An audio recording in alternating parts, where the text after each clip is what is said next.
Hello, everyone. Good to have you all here. It's Wednesday, 22nd of November 2023.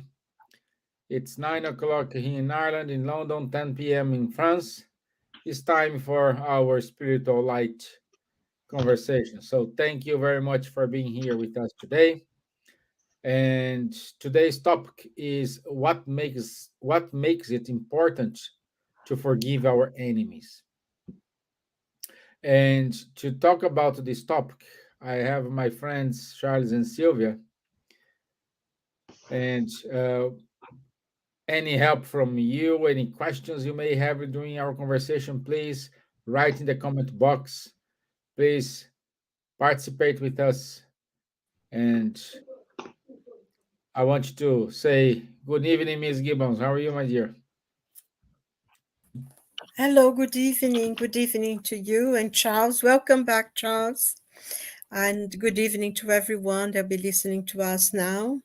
Today we're going to talk about a very special theme, as you know, every week we do, but this one is quite important one. And I hope everyone who can participate, ask questions, make comments. Will be very good. And hopefully, we'll be able to have a good meeting today. And boa Great. tarde, bom dia a todos que estão nos ouvindo. Hoje nós vamos falar de um tema bem especial, bem agora importante, no momento que nós estamos vivendo. E bem-vindo a todos. E se quiserem participar, façam perguntas ou, por favor, nos escreva e participem. Boa tarde e, se Deus quiser, nós vamos ter uma boa reunião. Ok. Thank you. Thank you, my dear. Bonsoir, Charles. Bonsoir, Stevan. Hello, everyone. I'm very happy to be here again with you today in order to talk about this subject, which is indeed very fundamental, a little bit difficult to understand sometimes, but I think we have some strong arguments in order to help in this way, which is, I would say, the smoothest way and the quickest way for peace in the world. Bonsoir à tous, très heureux d'être à nouveau parmi vous ce soir pour parler du pardon, pardonner ses ennemis. C'est un sujet qui est parfois un peu difficile à comprendre, mais je pense qu'on a de bons arguments pour vous permettre d'avancer dans ce sens et de travailler pour la paix dans le monde. Okay, that's it. Let's start with our video today. Also, I want to say this video credits for the School of Life. Thank you for making this amazing video.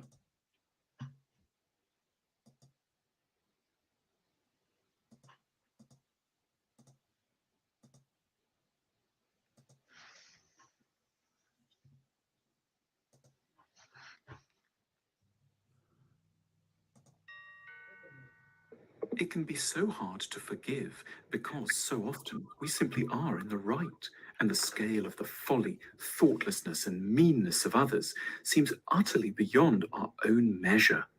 But there are two inviolable ideas which should nevertheless, in the face of the grossest behavior, be kept in mind to increase our chances of being able to forgive.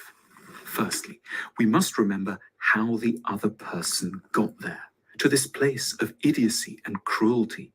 Every irritating fault in another person has a long history behind it. They've become like this because of flaws in their development, which they did not choose for themselves. They were shaped by troubles which we cannot see, but which we know must exist. The arrogant person was trapped at some key point in their personal evolution, in an environment where being modest and reasonable seemed to guarantee they'd be trampled on. The hypercritical individual has lived too much as their personality was growing, around people who couldn't take a gentle hint, so they came to rely on blunt assertions. The frustratingly timid, mousy person was at some stage terrified. The show-off learnt their irritating manner around people who were hard to please. Behind every failing, behind everything that's wrong and infuriating about those we meet, is a decisive trauma encountered before someone could cope with it properly. They are maddening, but they got to be this way without meaning to. To forgive is to understand the origins of evil and cruelty. Secondly, and very strangely, there are difficult things about you too. Of course, not in this area, not in any area remotely connected to the sort of lapses that tend to destroy your faith in humanity. But in some areas, quiet areas that you forget about as soon as you've traveled through them, you too are a deeply imperfect and questionable individual. Gently, you have, in your own way, betrayed. Nicely, you have been a coward. Modestly, you have forgotten your privileges. Unthinkingly, you have added salt to the wounds of others. We don't need to know anything about you to know this as a certainty. We must forgive because, not right now, not over this, but one day over something, we will need to be forgiven. We would in the past regularly have looked upwards to the heavens for this forgiveness. We do that less and less nowadays. But that doesn't attenuate the need for some moments when we limber up to utter that most implausible word, sorry, or indeed stretch our ethical imagination in order to pronounce those even more arduous and unnatural sounding words. I forgive you.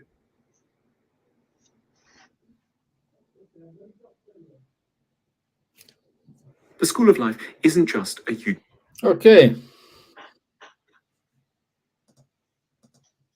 I found it interesting. Okay, again, the credits go to School of Life. Okay. Forgiveness. It's an important topic for everyone. Like the chart, the cartoon showed us.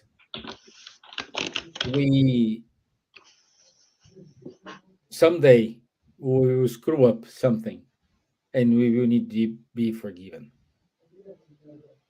Someday you need to forgive someone. But forgiveness, we think it's important for the receiver, and it's the other way around.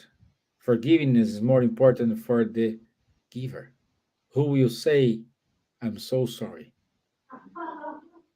Because sometimes who offended you, they don't know what they did, and they're keeping their life as usual. And just you are keeping that thing, living that thing every single day, every month. You're kind of feeding this bad feeling every single day, and only you will be able to sort this out. You put yourself inside of this trap, and you are the only one who can get you out of this trap.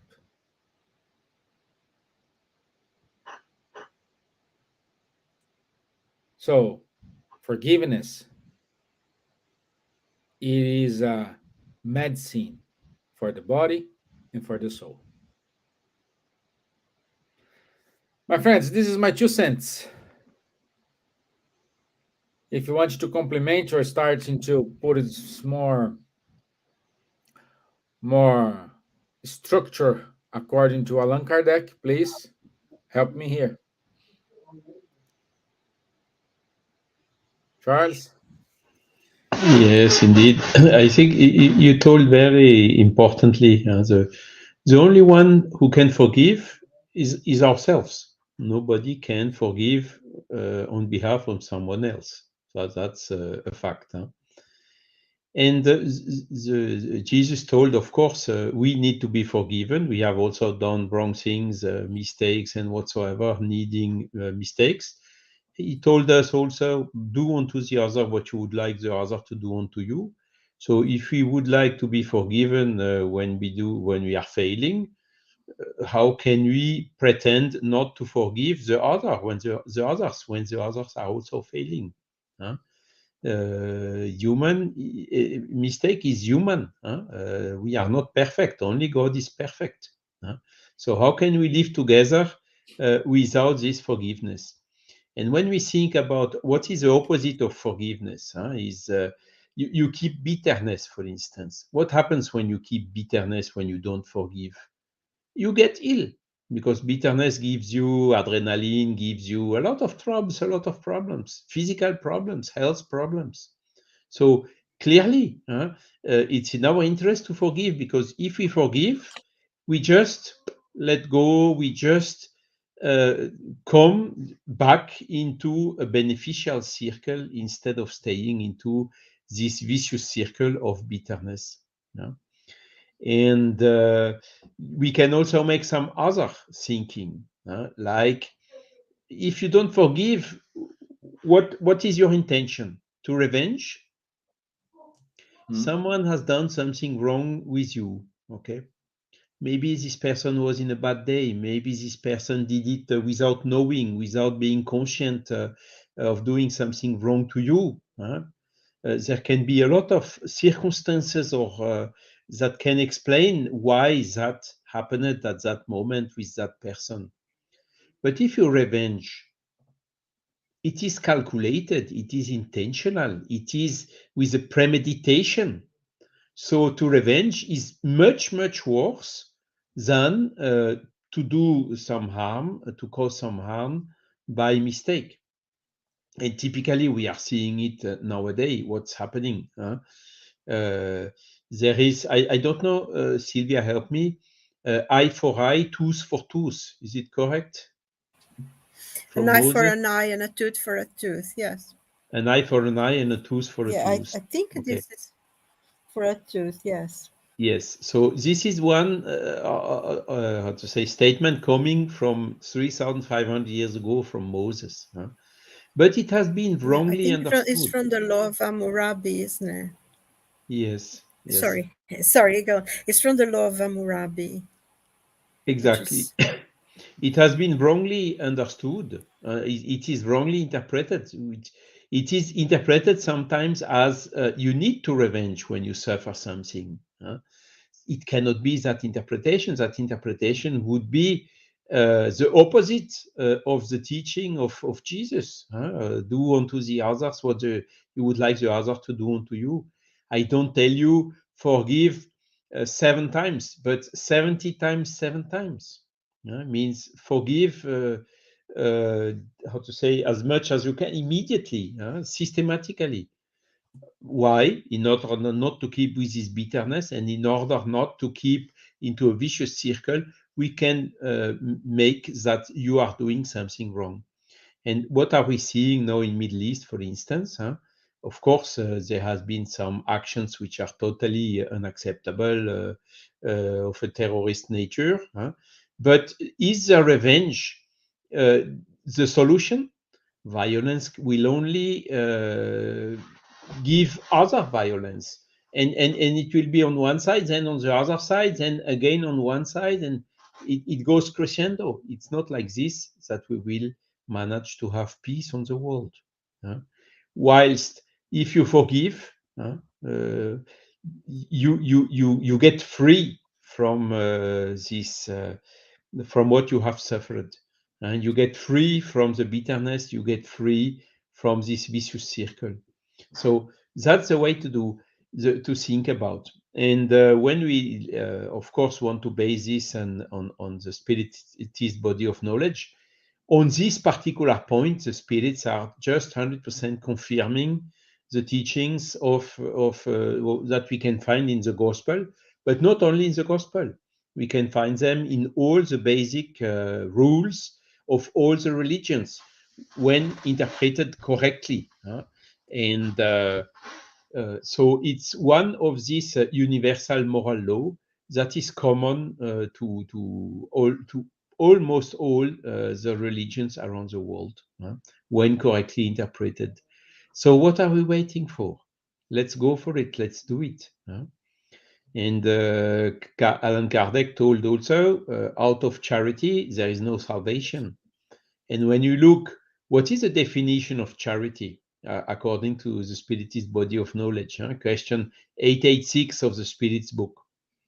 It's benevolence towards everyone, indulgence towards the mistake of the others, and forgiveness of the offenses we have suffered. So you see, everything is absolutely consistent and linked. The fact to forgive is for us, I don't say a question of survival, but a question of health, a question of well-being. As simple as that.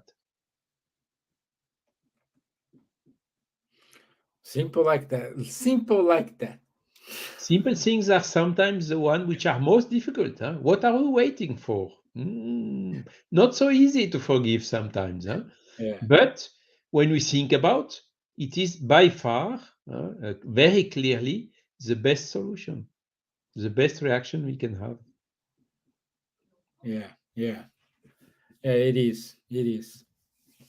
And at the same time, we always like to judge. We always like to judge someone. We always like to act as a judge, let's say. I think that's the right thing to we act,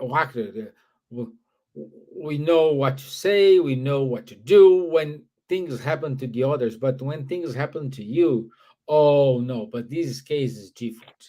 My problem is stronger than yours, is more important than yours, is always this. But at the end, all the problems have the same importance.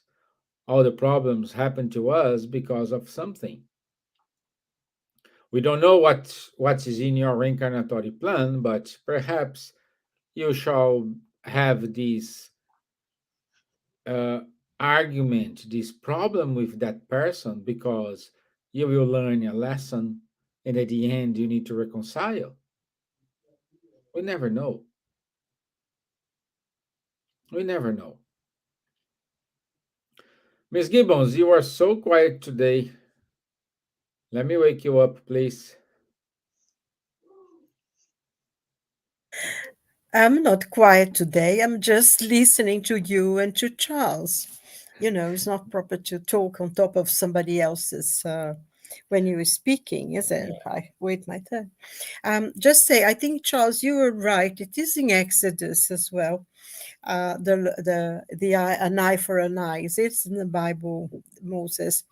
But it comes, I think, originally from the Code of Hammurabi, which was one of the first dynasty, I think, of Babylon. But it's very much, I think, what people still think. And if you did something wrong to someone, they have to be paid in the same way. And the code, an eye for an eye, was a justice code. People thought, yes, you killed someone, so you have to be killed. And it was very much, and as Charles said, it is in the Bible. It is in it's Moses, I think it's Exodus, and a lot of people think that should be. And of course, as Charles also mentioned, with Jesus, everything changed because he didn't think an eye for an eye. He thought to forgive your enemies. And it's interesting because his very words, as per the gospel, I think I'll read it. It's in Matthew. He actually is in Matthew, in the Sermon on the Mount, because it's Matthew 5. And he says we have to return goodness for evil. And he says, if you have heard that hath been said, thou shalt love thy neighbor and hate thy enemy. But I say unto you, love your enemies, bless them that curse you, do good to them that hate you, and pray for them which spitefully use you and persecute you, that ye may be the children of your Father which is in heaven. For he make his sun to rise on the evil and on the good, and sendeth rain on the just and on the unjust. For if love them which love you, what reward have ye? Not even the publicans the same. And if you salute your brethren only, what do more than others? Do not even the publicans so? And then he goes on to say, and this is in Matthew as well, for I say unto you that except your righteousness shall exceed the righteousness of the scribes and Pharisees, ye shall in no case enter into the kingdom of heaven. So what Jesus is saying, because until then, every time someone does something, you reply the same. And what Jesus tried to teach us was that if you go for the same vengeance to do what is being done to you, then you exactly like the person. You are no different from the person who's being bad or being evil. You put yourself in the same level as they are. And it distances you from, it says from the Father, which means that we are distant from grace. What right have we to criticize another one, as you were saying, if we behave exactly in the same way? And I think, of course, it's, I think Charles made this point, and it's very important. It's very, very difficult. If we were in the same situation of another person, how would we behave? What would we do? And I can't imagine that, especially with the people who seeing their families tormented and, all sorts of horrible things, how we would behave if we were in that situation. But I think it's something that in order to stop hate, in order to stop evil, if we can, we have to be the ones who do it. And it's interesting because this, it's often we talked about it. And when people are able to actually forgive someone, when a tragedy really happens, it becomes news. I always remember two cases that I can clearly remember reading and knowing about it through the papers and things. Was the lady in America whose her 15-year-old son was killed by a gunman, went into McDonald's because I think his girlfriend worked there, and she broke up his relationship with him, and he was so angry with her that he went to McDonald's and started killing everybody. And this lady's son was one of the children who got killed there. He was 15 years old. And, he was condemned to death. And she actually was in a campaign to stop it. She said he goes to prison, he will stay in prison, but not death penalty. And I forgive him. And I think she eventually did visit him in prison and everything. And this, I cannot imagine the kind of courage and strength that someone says. And another one, you probably know that, Stevan, because it happened in Ireland, in Enniskillen, when there was a bomb that was put there. And the wall fell, and this girl was killed. I think she was 19, 20 years old or something. She was a nurse, and she was next to her father.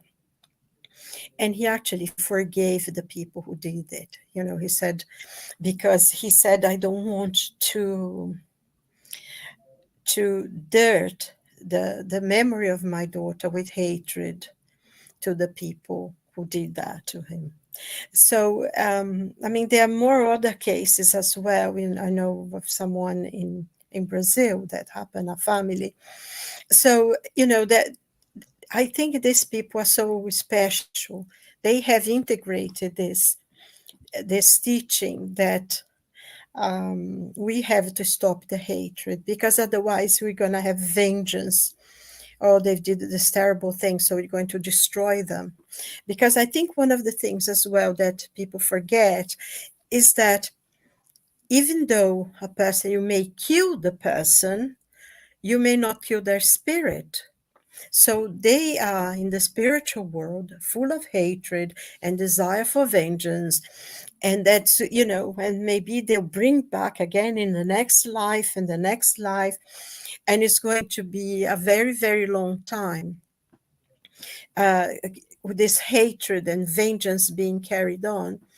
And so I think that's one of the points as well we need to think, because even though you make you the person physically, be it yourself or if they are condemned to death or something, the spirit continues alive, and they become even more powerful, because then there is nothing, no restrictions to what they can do. But I think one that I feel is one of the most important points, and I think personally, I feel that's what the point that Jesus really wanted to emphasize, is that when you forgive an enemy, you free yourself from them. The act of forgiveness on your part frees you from whatever the enemy can dish out, because you spiritually you raise to a different level. And I think this is very important, to learn to be the one who will say, no, I will not going to, you will stop here. Like that expression, the bucket will stop here. I'll take responsibility. I will forgive that person. But it takes a lot of spiritual understanding. It takes a lot of humility to be able to do that. And it's not judging anyone, because, as I said at the beginning, unless we are in a person's situation, we don't know what we would do. So, but having said that, if someone has committed a crime, a barbarity, a horrible act, they have to be punished. And if that is possible to have it done by the law, send them to the law, and the law will judge them, and they will have to be responsible.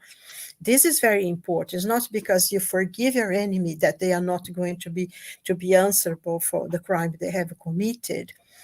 And sometimes when they actually are taken and are being judged, by the law and everything, and go to prison, it means that they, in a way, they are already beginning to readdress the wrong, because they are in prison because of what they've done.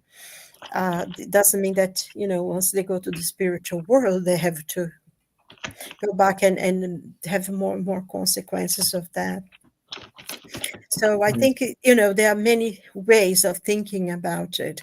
And, personally, I pray for myself, and I pray for everyone to be able to forgive, because really it's the only way we can free ourselves from an enemy, is by forgiving them. Because I think you or Charles mentioned it today, that forgiveness is not for the person who is forgiven, but is for yourself.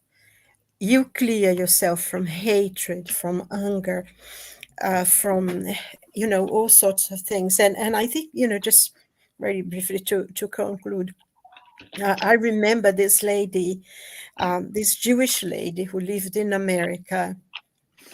She was in Auschwitz. She was in a concentration camp. And one day she was talking about forgiveness, because when she was there, she was about 5 years old, and she had a twin sister. And she and her sister, because they were identical twins, and they were part of the experiment that Mengele had was doing in Auschwitz with the twins. And she survived, and her sister survived as well, but was always very, very sick. And she said she decided to forgive him for what they've done, and it was a terrible thing. It's unimaginable what happened. But she said, otherwise, I'll have him in my heart all the time if I don't have the strength to forgive him. So I forgive him, so I don't have to be, he doesn't need to be with me in my life, guiding me. And I thought, this takes a lot of courage. So I think sometimes people, not only in a day-to-day life that you forgive something, but in a situation like this, that some of the examples that I mentioned, the people needed to really get out of themselves. I can imagine the strength to be able to forgive that kind of enemies. So it's important for us, for our own heart, to be able to forgive. So that's Yeah, it. you made me to remember. One day I was working for travel, and I was in the U.S. And during the jet lag period, I was watching TV, and come up on TV a woman. And the story of this woman is her son was killed by another man, same age. I would say like the son was like 18 years old, 19 years old, teenager. And this woman who lost the son, she went to visit his son's killer every weekend. And when he left the jail, she brought him to home and educated him because he has no parents. He has nobody. Of course, here I'm summarizing a long story because this take more than an hour showing. And she said on the TV, like, I need to forgive. It was on his story to go through it. It is in my story to go through it. So my question here is how can you live in your house with someone who killed your son? This is the only explanation for that is benevolence, is the blip, indulgence. And this is this story needs to be shared everywhere. I'm not saying we needed to give this type of treatment for everyone. Of course, depends on everyone needs and understanding of the situation. But do not doing nothing is worst. It's better you start your forgiveness process today in small steps. Then you need to reincarnate in a tough decision, in a tough moment, in a tough family, in a tough environment to learn to forgive. It's your choice. It's in your hands to decide what to do.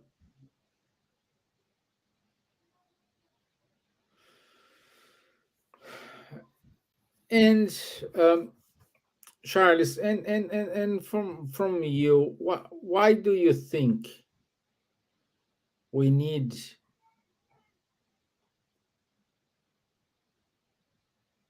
No, that's the wrong question. Um,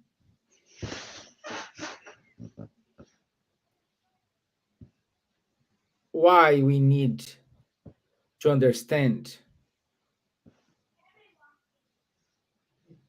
the other position, because today I'm building my next incarnation. My attitudes today, building up my next incarnation, how this influence in my learning process. Indeed, I mean it's a good question. Huh? We have the famous law of action and reaction, or the law of cause and effect, huh? Which makes such that we are today what we have built in the past, and we will be tomorrow what we are building us today. Huh? So the person which is still doing wrong things is a brother which is like us in evolution. He may be a little bit less evolved than us, but not so long ago we had the same level of evolution like him. So this is also why some other people have helped us to progress. We need to help those brothers, those friends also to progress. And by the way, the correct interpretation of an eye for an eye, a tooth for a tooth is exactly this. The laws of nature, like this law of cause and effect, that's the law of action and reaction, they are universal. They are perfect, done by God, and they apply to everyone in the same way. So if we revenge, we are doing something wrong that will have a reaction on us, a negative reaction in the future. Like the person who did something wrong to us, there will be anyhow some kind of reaction which to him. So why should we put something even on top of this? Acquiring ourselves also a debt. It's not logical, isn't it? Yeah. We should just let the laws of nature do, and do our best in order to help this friend to become better. Jesus also told, love your enemies. So this is even stronger than forgive the one who have harmed you. But even in this sentence, love your enemies, there is a logic behind. Loving your enemies, our enemies, does not mean to have the same affinity with our enemies that we have with a person, with our friends or family or whatever. It just means don't revenge. Try to do something, loving him, that he has a chance to progress. And this is in our interest. Why? Because if he really progresses, he may quite soon stop to be our enemies. So it's in our interest to love our enemies, to pray for them, to help them to progress, to when they do something bad for us, to do something good for them. This may influence them in the good way and make them stop doing something bad for us. So it's not, we should not do this even calculating this for us. But we can, when we understand this logic, it's very clear that violence will only lead to violence, and goodness will, at the end, always lead to goodness. This is what we should do. And sometimes also we hear, there is a nice story from Chico Xavier that someone harmed him and then came later on to him asking for forgiveness. And Chico Xavier answered him, "Why should I forgive you? To forgive you, I should have been offended, and I have not been offended. So there is no need to forgive you to anything. You are somehow already forgiven because what you have done wrong did not offend me." And the same reasoning applies also for God.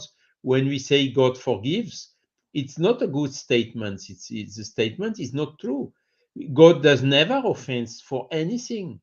He is infinite in his goodness and whatever. So he does not need to forgive. His forgiveness is somehow automatic. There is no reasoning needed behind, or no selection or choice. His forgiveness is for anyone. He knows that even the worst of the worst human here on earth will evolve and become a good one. It's just a question of time, to give him the time in order to make these efforts towards the goodness and towards the evolution. And we have all started like this.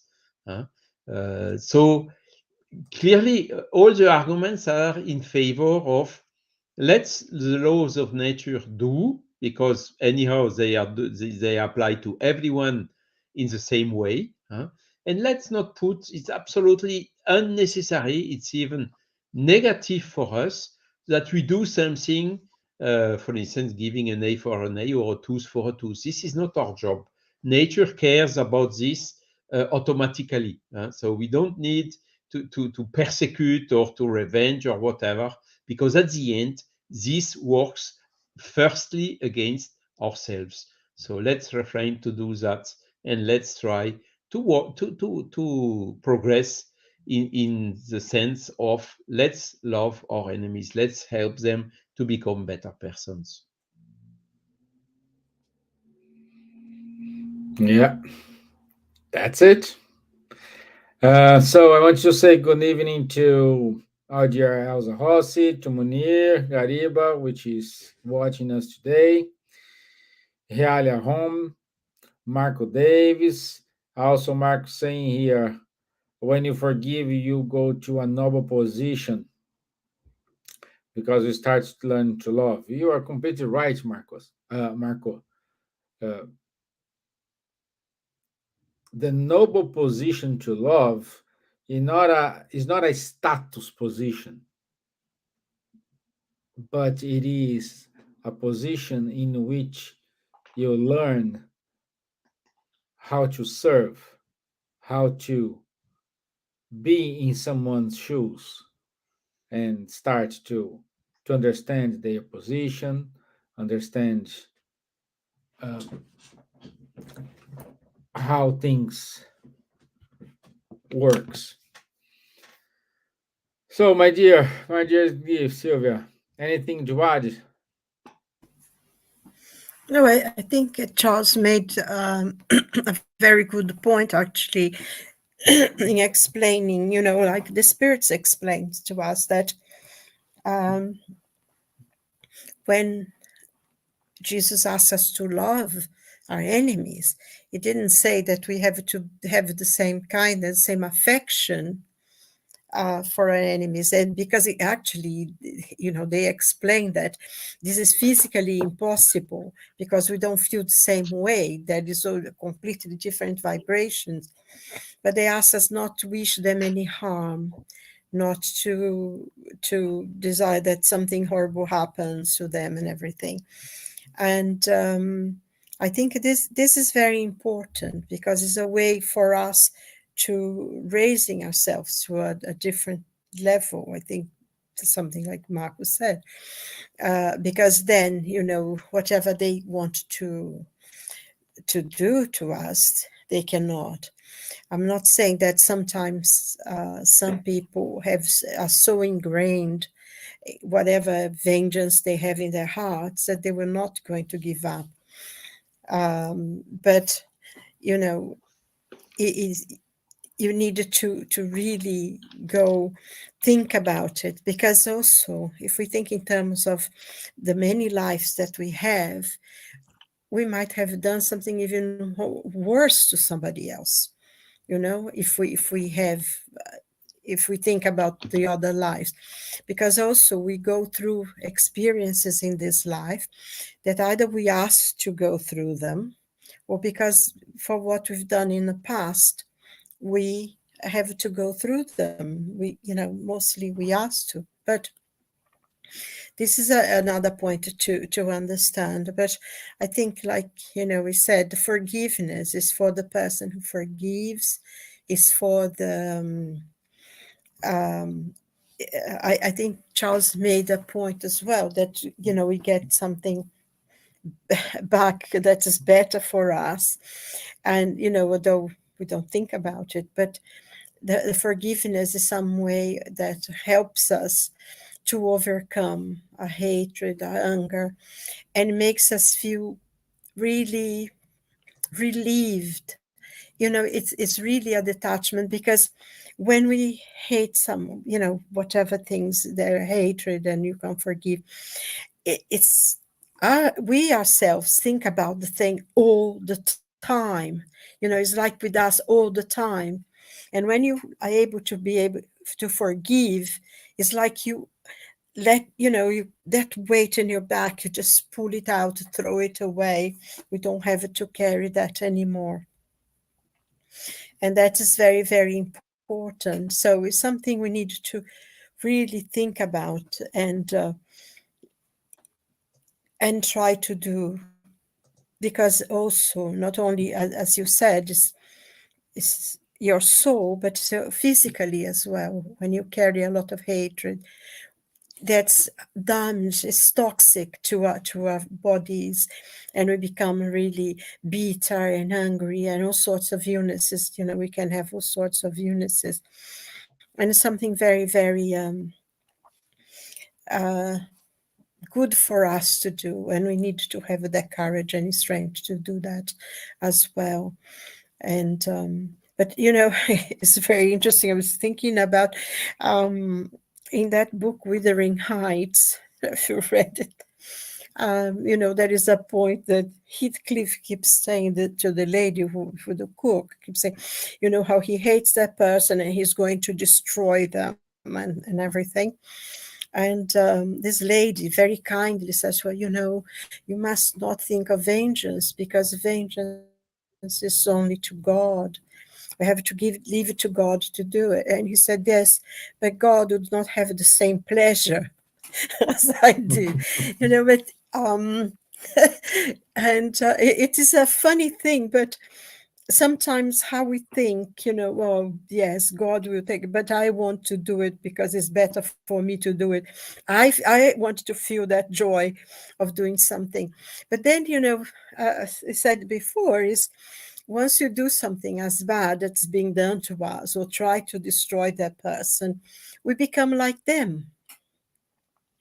So, you know, it's like Jesus said, if your righteousness is not beyond the others, you're exactly the same. So in a way, it takes our right to be hurt and offended if we behave in the same way, you know.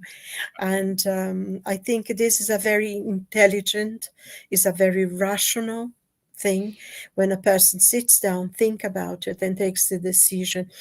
And I think what's, you know, in our society now, people are feeling so entitled, and they want to have, because what they really want is vengeance against something that it happened 300 years ago, and now they want the people of this generation to pay for something that happened. And also, I mean, if you think in terms of reincarnation, which is something that we know it's part of, maybe the very same people who want to be rewarded from the past are the very people who committed the crimes in the first place, you know. And I think really, if society, if people as a whole began to understand the process of reincarnation and the responsibility that life brings to us, I think a lot of things would change. Those world will be a lot more at peace than it is now, you know, I feel personally. So it's not an easy thing to do, but it's the best thing that we can do, because it's for our own self-benefit. We clear ourselves from a bitter enemy. And, you know, like you said, and Charles said, God, every time you do something against your brother, you do something against God. And in the end, you will have to to readdress the wrong. And I think even in small things in our lives, isn't it? If we did something, I think like the example that Charles gave about Chico, that the person came and said, oh, please forgive me. I said, no, I wasn't offended, you know. But sometimes if somebody does something bad to us, we forget, but we never forget what we do. It always stays with us until you go and ask forgiveness or something. So I think it's better to be able to forgive than be the one who's doing it. So just a point really Yeah. to look at. Fair play. Okay. So so let me see if we have any questions here. Um, Charlie, anything to say to wrap up? Yeah, I mean, I hope we have brought the arguments.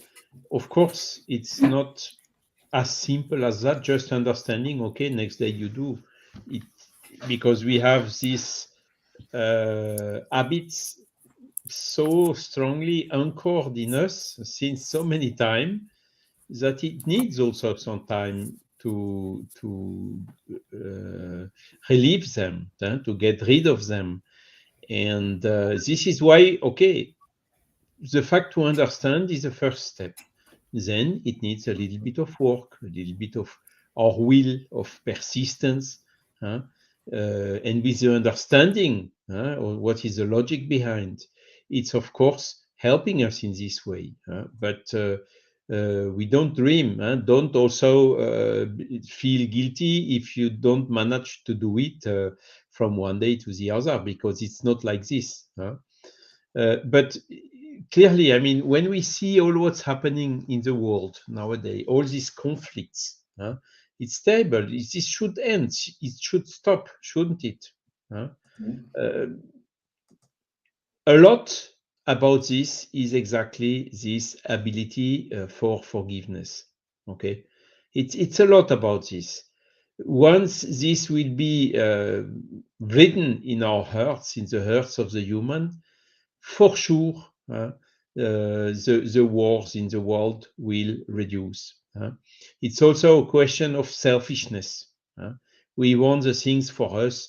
We want to impose our system, our way to see, our way to, and then a lot of times the lack of forgiveness comes from the pride we have, the excessive pride that we should also work against in order to get to try to do whatever we can to diminish it.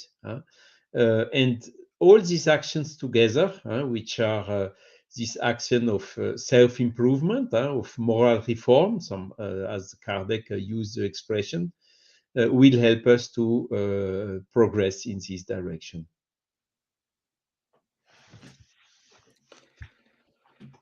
What to say more? So, I want to say thank you, everyone. Let me share my screen again.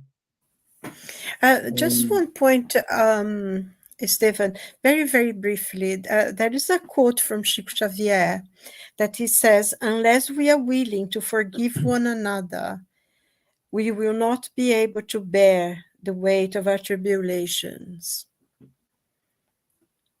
So that's a good one. Very good one. Very good one. Okay, let me share. And today, it is the birth anniversary from Amélie Boudet. Amélie, for those who doesn't know, she was wife, Allan Kardec wife, and she remained completely on the backstage in this entire process, and nobody knew what she did. Just after these documents, which Charles is one who helped us to find the documents. we understood how important Amélie was for Kardec, for the Spiritism, and I want you just to say here, thank you, and uh, it's good to let everybody knows how important she is. Charles, you did the research, you helped find the documents. Perhaps you have more things to say. Yeah, Amélie, it's 228 years ago. So Yeah. it's I remember we commemorated the 200 years of Kardec's birth in Paris in 2004. And Amélie was a little bit older than him. And really, how to say, the first time they met, Rivail with Amélie, they immediately recognized that they were done one for the other, that their mission was to be conducted together, one assisting the other one, or even tempering or moderating sometimes the other one. And this is really what Amélie did. She was really, how to say, always helping her husband in all the difficulties he faced as long as he was Rivail, and also during the codifications. Sometimes also temperating when Kardec wanted to go too quickly. She sometimes told him, wait a little bit and take care also about your health and whatever. And it was really a perfect fit between both. And her contribution to the mission that Kardec realized was also fundamental. Yeah. So thank you, Amélie, and happy birthday. Yes. Okay. So next week, workers for the last hour, 6th of December. My gosh. So 9 o'clock. Stevan, 6th of December, no, next week it will be 29th. 29. I thought yes. it was today's in 27. Today I we thought are today was 22nd. 29. Yes. Yeah, sorry. Yeah. It's work of the last hour. Yeah, I wrote off, but I typed it off for. Yeah. That's what happened when you Tired, do Stevan. So yes. Workers Yes, of the and last it's the hour. 29th Yeah. November. See, next time, don't do working while you're talking, okay? You will correct it before programming, correct? Yeah. Okay. 10th of December, we will have the round table with all speakers who gave a talk about Gabriel Delan. So I will invite everyone to be online with us at 7 p.m. London time. Okay. Every Saturday we have the Mediums book study with with Munir Gariba, Guilherme Dias, Charles Kempf, 10:30 a.m. London time. Also, Ebony Paris at every Monday 8 p.m. She conducts a study of the book Astral City. And every other Tuesday, Rafael Caldas and Faye Waddington, they have a conversation on mediumship. This is it from us. I want to say thank you, everyone. Once more, thank Amélie. Merci, Amélie. Better saying this. Merci, Amélie. Thank you, Charles. Merci, Charles. Thank you, Silvia. Obrigado, Silvia. Thank And you. Thank you very much. Leonardo Bacarin Pedro wrote to us, behind a good woman, we have a wonderful, behind a good man, we have a wonderful woman. That's true. That's true. Okay, so thank you, everyone. Enjoy the rest of your day. I'll see you next week. Thank you. Bye-bye. Okay, good night. Bye. Have a blessed week.